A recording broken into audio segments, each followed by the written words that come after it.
We've also learned that the Brussels bombers were casing nuclear facilities, and Alan Pizzey has that.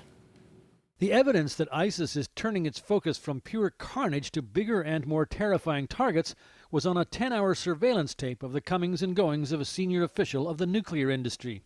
It was recovered by Belgian police in a raid last December in the aftermath of the Paris attacks.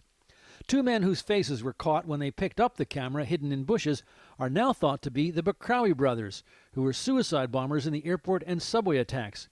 The Bakrawis were also seen casing one of the country's 2 nuclear power plants. Authorities aren't saying what they think the brothers had in mind, but earlier this month, 140 soldiers were deployed to guard the country's nuclear facilities. Terrorism expert Jeff Lambrecht says the Belgian nuclear industry is an obvious ISIS target. We know that terrorists have been targeting power stations elsewhere in the world.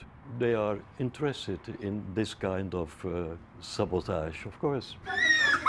European and U.S. security officials believe ISIS has sent between 300 and 400 trained jihadis back to Europe, and are concerned that their attacks are becoming more sophisticated.